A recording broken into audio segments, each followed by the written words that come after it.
Historia de un alma, de Santa Teresita del Niño Jesús.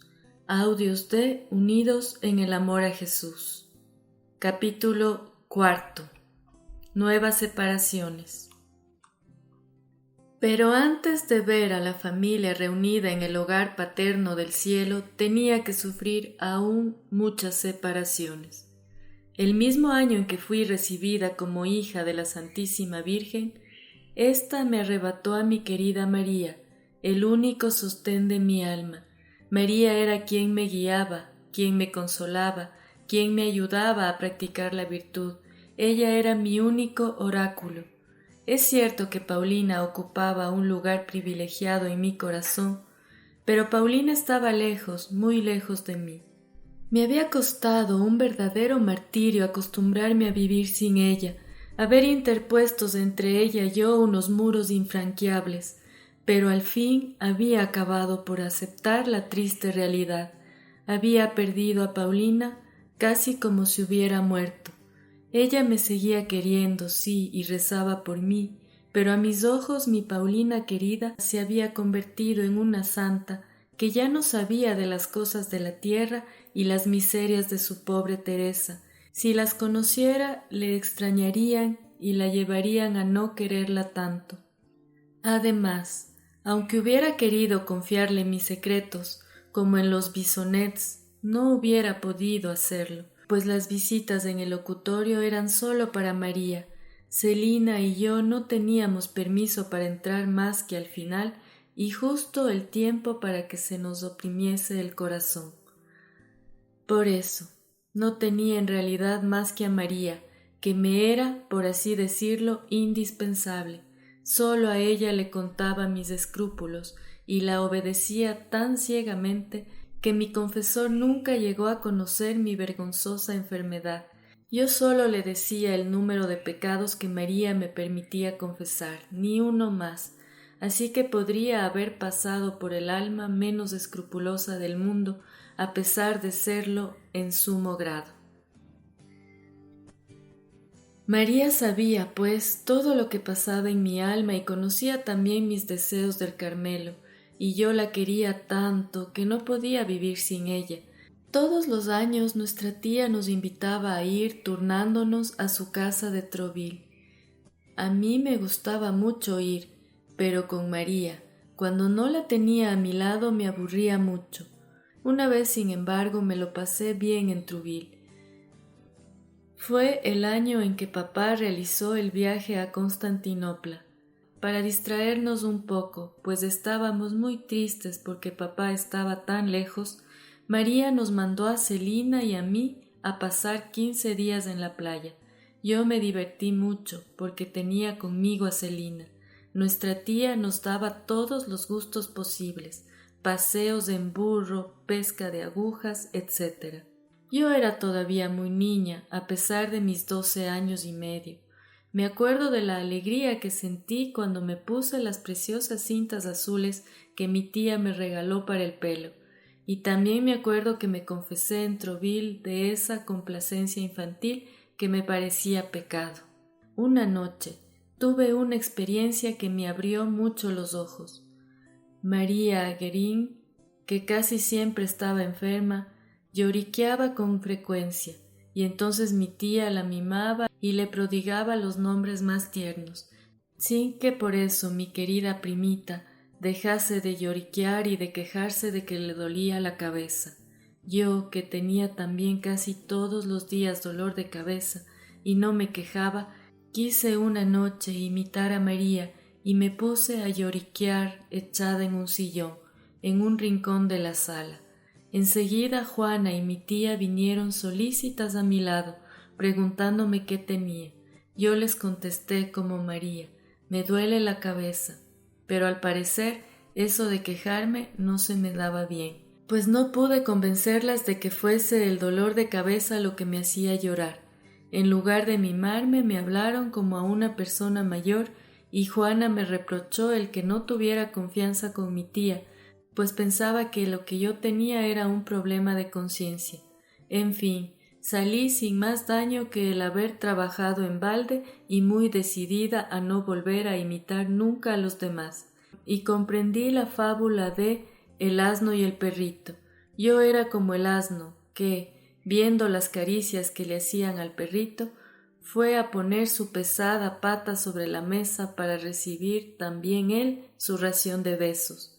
Pero, ay, si no recibí palos como el pobre animal, recibí realmente el pago que me merecía, y la lección me curó para toda la vida del deseo de atraer sobre mí la atención de los demás.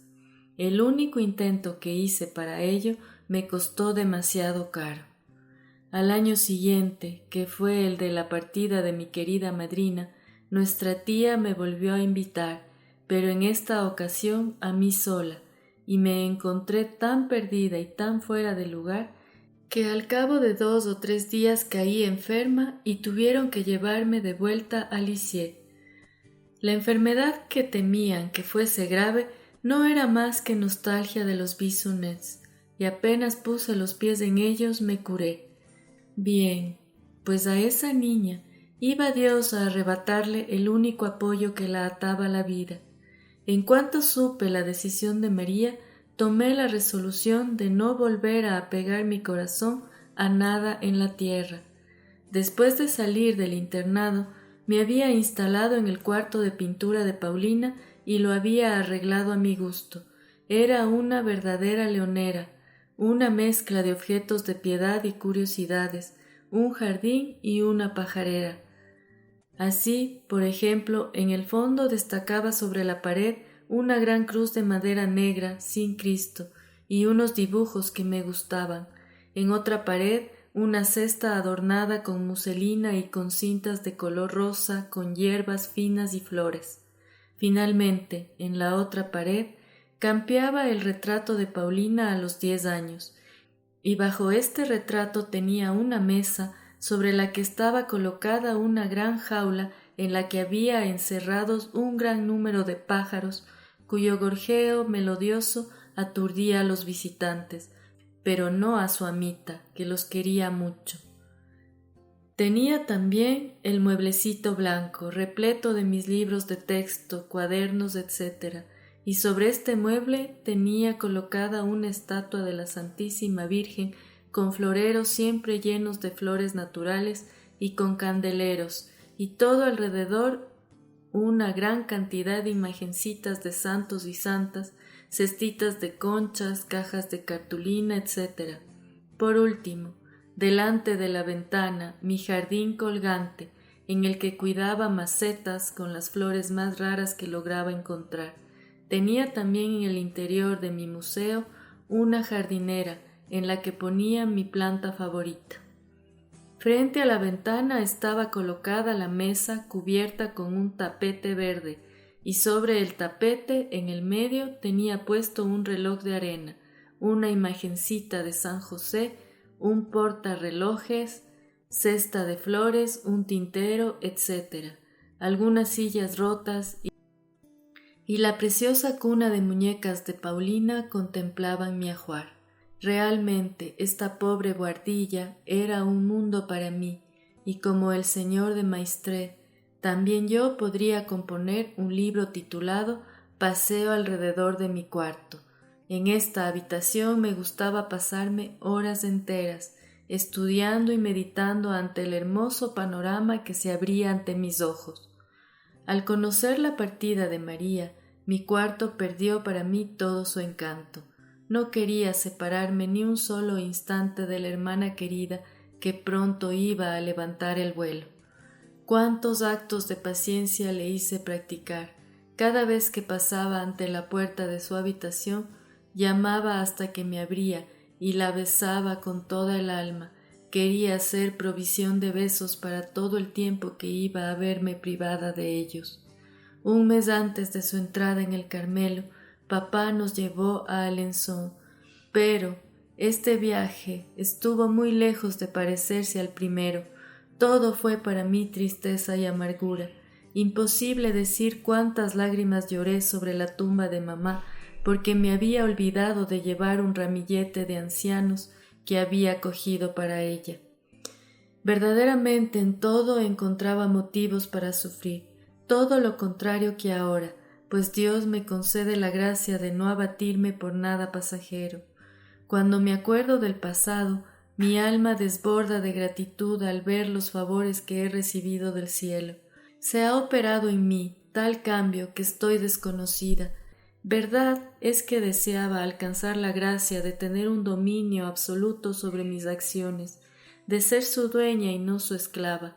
Estas palabras de la imitación me llegaban muy a lo hondo, pero, por así decirlo, tenía que comprar con mis deseos esta gracia inestimable. No era todavía más que una niña que no parecía tener otra voluntad que la de los demás, lo cual hacía decir a la gente de Alençon que era débil de carácter. Fue durante este viaje cuando Leonía entró a prueba en las Clarisas. A mí me dolió su extraña entrada, pues la quería mucho y no pude darle un abrazo antes de que se fuera.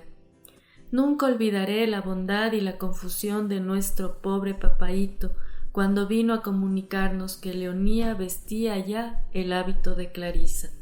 A él, igual que a nosotras, le parecía una cosa muy rara, pero no quería decir nada al ver lo disgustada que estaba María. Nos llevó al convento y allí sentí una congoja como nunca la había sentido a la visita de un monasterio. Me produjo el efecto contrario al del Carmelo, donde todo me dilataba el alma. Tampoco me entusiasmó más la vista de las religiosas, y no sentí la menor tentación de quedarme con ellas. No obstante, nuestra pobre Leonía estaba muy guapa con su nuevo traje. Nos dijo que la miráramos bien a los ojos, pues ya no volveríamos a verlos. Las Clarisas no se dejan ver más que con los ojos bajos. Pero Dios se conformó con 2 meses de sacrificio y Leonía volvió a enseñarnos sus ojos azules muy a menudo bañados en lágrimas. Al dejar Alençon, yo pensé que Leonía se quedaría con las Clarisas, por lo que me alejé de la triste calle de la Media Luna con el corazón muy apenado. Ya no quedábamos más que 3, y pronto nuestra querida María nos iba también a dejar. El 15 de octubre fue el día de la separación. De la alegre y numerosa familia de los Bissonnets ya solo quedaban las 2 últimas hijas. Las palomas habían huido del nido paterno, y las que aún quedaban hubiesen querido volar tras ellas, pero sus alas eran aún demasiado débiles para que pudieran levantar el vuelo. Dios, que quería llamar hacia sí a la más pequeña y más débil de todas, se apresuró a hacerle crecer las alas. Él, que se complace en mostrar su bondad y su poder, sirviéndose de los instrumentos menos dignos, quiso llamarme a mí antes que a Celina, que sin duda merecía más que yo este favor. Pero Jesús conocía muy bien mi debilidad y por eso me escondió a mí primero en las cavernas de la roca. Cuando María entró en el Carmelo, yo era todavía muy escrupulosa. Como ya no podía confiarme a ella, me volví hacia el cielo. Me dirigí a los 4 angelitos que me habían precedido allá arriba, pues pensé que aquellas almas inocentes, que nunca habían conocido ni las turbaciones ni los miedos, deberían tener compasión de su pobre hermanita que estaba sufriendo en la tierra. Les hablé con la sencillez de un niño, haciéndoles notar que, al ser la última de la familia, siempre había sido la más querida y la más colmada de ternuras por mis hermanas, y que si ellos hubieran permanecido en la tierra, me habrían dado también sin duda alguna prueba de cariño. Su partida para el cielo no me parecía una razón suficiente para que me olvidasen. Al contrario, ya que se hallaban en situación de disponer de los tesoros divinos, debían tomar de ellos la paz para mí y mostrarme así que también en el cielo se sabe amar. La respuesta no se hizo esperar. Pronto la paz vino a inundar mi alma con sus olas deliciosas y comprendí que si era amada en la tierra, también lo era en el cielo. A partir de aquel momento, fue creciendo mi devoción hacia mis hermanitos y hermanitas, y me gusta conversar a menudo con ellos y hablarles de las tristezas del destierro y de mi deseo de ir pronto a reunirme con ellos en la patria.